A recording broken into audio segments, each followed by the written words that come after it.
Assalamualaikum warahmatullahi wabarakatuh. Kembali lagi bersama saya Aang Hermawan, CGP Angkatan 10 dari Kabupaten Tasikmalaya. Kali ini saya akan memaparkan koneksi antar materi modul 2.3 tentang coaching untuk supervisi akademik. Ada beberapa pertanyaan yang memandu untuk menyelesaikan koneksi antar materi modul 2.3 ini.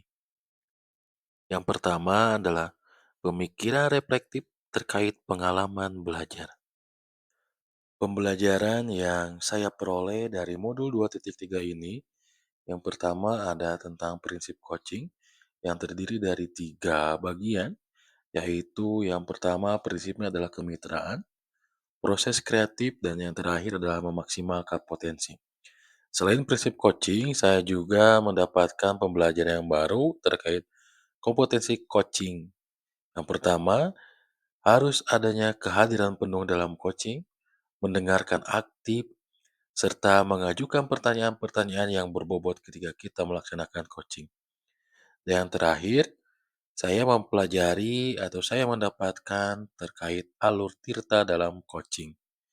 Di mana tirta ini yang pertama menentukan tujuan, menentukan identifikasi permasalahan, membuat rencana aksi, dan tanggung jawab dalam sesi terakhir di coaching ini. Yang berikutnya adalah emosi yang saya rasakan ketika mengikuti pembelajaran di modul 2.3 ini. Pertama kali saya mengikuti pembelajaran ini, saya merasa cemas dan khawatir. Saya cemas tidak bisa mengikutinya dan saya khawatir saya tidak bisa mempraktekkan apa yang saya dapatkan. Namun, ketika saya mulai mempelajari modul 2.3 ini terkait tentang coaching dalam pendidikan supervisi akademik, saya merasa tertarik dan tertantang. Ternyata coaching itu tidak seseram yang saya bayangkan. Kemudian, ketika saya mempraktekannya dengan teman sejawat, baik itu dengan sistem coaching secara luring ataupun daring, ternyata ada perasaan bahagia ketika saya bisa melaksanakan alur-alur dalam sistem coaching ini. Dan saya pun merasa optimis bahwa saya di kemudian hari akan lancar dan pasti dalam melaksanakan coaching dalam supervisi akademik.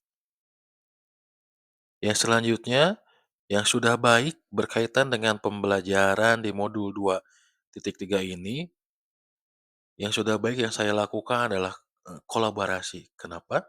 Karena dalam modul 2.3 ini saya bisa berkolaborasi dengan rekan kelompok saya CGP yang lainnya dalam menyelesaikan tugas atau permasalahan. Sehingga kolaborasi ini bisa berjalan dengan lancar, pelaksanaan penyelesaian modul-modul ini pun dapat terselesaikan dengan baik. Dengan kolaborasi, maka semuanya bisa terselesaikan dengan baik. Namun, selain kolaborasi, ternyata ada yang harus saya perbaiki terkait keterlibatan diri saya dalam proses belajar ini. Yang saya merasa kurang maksimal yaitu mengajukan pertanyaan yang berbobot ketika melaksanakan coaching. Karena ada kalanya pertanyaan-pertanyaan saya yang berikan tidak bisa dipahami dan dimengerti oleh coach saya sehingga saya menganggap bahwa perlu untuk meningkatkan lagi kemampuan saya dalam mengajukan sebuah pertanyaan yang berbobot. Yang berikutnya, keterkaitan terhadap kompetensi dan kematangan diri saya dalam proses pembelajaran di modul 2.3 ini. Yang pertama, saya merasakan ada perkembangan yang signifikan dalam kompetensi diri saya, terutama dalam praktik coaching yang menerapkan alur tirta ini yang sebelumnya saya tidak mengetahui dan tidak memahaminya. Selain itu, kematangan diri yang saya dapatkan dalam pembelajaran ini, saya bisa mengontrol asumsi diri dan emosi pada saat menjadi seorang coach, yang harus bisa mendengarkan update seorang coach, dan coach lah yang akan menentukan permasalahan dan solusinya. Di sana, saya ada kematangan diri untuk tidak memberikan saran atau tidak memberikan pendapat kepada seorang coach. Sehingga itulah menambah kematangan diri yang saya miliki terkait dalam pembelajaran di modul 2.3 ini. Dan selanjutnya, analisis untuk implementasi dalam konteks CGP ke depannya. Yang pertama, memunculkan pertanyaan kritis yang berhubungan dengan konsep materi dan menggalinya lebih jauh. Bagaimana caranya agar konsep coaching dapat diimplementasikan dalam proses supervisi di lingkungan sekolah? Nah, jawabannya adalah pendekatan coaching dalam supervisi akademik membutuhkan komitmen dan usaha bersama, baik itu dari kepala sekolah sebagai coach dan guru sebagai coaching. Dengan implementasi yang tepat, coaching dapat menjadi alat yang efektif untuk meningkatkan kompetensi guru, kualitas pembelajaran, dan pada akhirnya kemajuan pendidikan di Indonesia. Kenapa?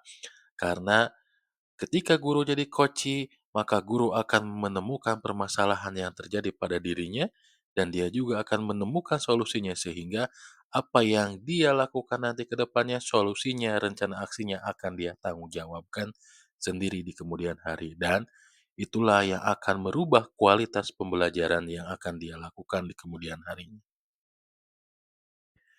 Selanjutnya, untuk mengolah materi yang dipelajari dengan pemikiran pribadi sehingga tergalinya wawasan baru. Nah, di sini coaching dalam supervisi akademik merupakan strategi penting untuk membangun pemimpin pembelajaran yang kompeten dan berfokus pada murid. Dengan demikian, terciptalah lingkungan belajar yang kondusif dan berkualitas bagi semua murid. Tujuan dari coaching dalam supervisi akademik adalah untuk mengembangkan kompetensi guru sehingga kinerja mereka meningkat dan pendekatan pembelajaran yang berfokus pada murid dapat tercapai dengan lebih baik. Dengan coaching inilah seorang guru bisa menemukan permasalahan dan solusinya sendiri dibantu oleh seorang coach, baik itu dari rekan sejawat ataupun pimpinan di instansinya. Namun ada beberapa tantangan yang sesuai dengan konteks asal CGP. Yang pertama, kurangnya pemahaman tentang coaching.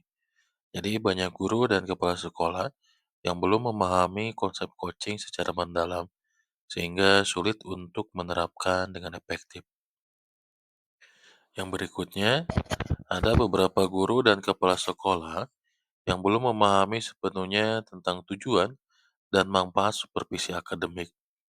Hal ini dapat menyebabkan supervisi akademik dijalankan secara tidak efektif dan menganggap supervisi akademik hanya sebagai evaluasi rutin yang dilakukan kepala sekolah terhadap kinerja seorang guru.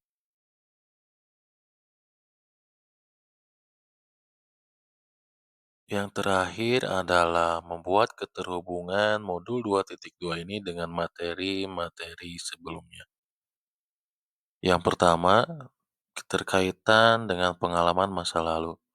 Pengalaman saya ketika disupervisi oleh pimpinan hanya sebatas sebuah kewajiban tanpa mengetahui secara mendalam terkait dengan esensi dari supervisi yang sebenarnya.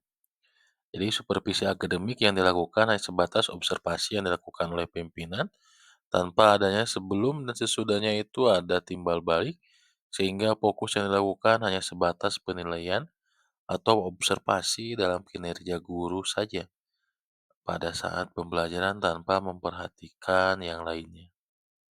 Nah, untuk penerapan di masa yang akan datang, supervisi akademik ke depannya dijadikan sebuah proses kolaboratif yang bertujuan untuk meningkatkan kualitas pembelajaran di sekolah, bukan sekedar evaluasi rutin. Supervisi akademik yang efektif juga akan berfokus pada pengembangan profesional guru, serta prinsip-prinsip coaching seperti kemitraan, pemanfaatan proses, dan peningkatan potensi harus saja diterapkan secara efektif pada saat supervisi akademik ini. Konsep atau praktik baik yang dilakukan dari modul sebelumnya dengan modul 2.3. Yang pertama dari modul 2.1 terkait tentang pembelajaran berdiferensiasi. Ternyata pembelajaran berdiferensiasi dengan coaching ini sama memiliki tujuan yang sama yaitu untuk memaksimalkan potensi setiap individu. Kalau di modul 2.1 ini ke pengembangan individu untuk murid, kalau di 2.3 ini pengembangan diri potensi dari seorang coaching.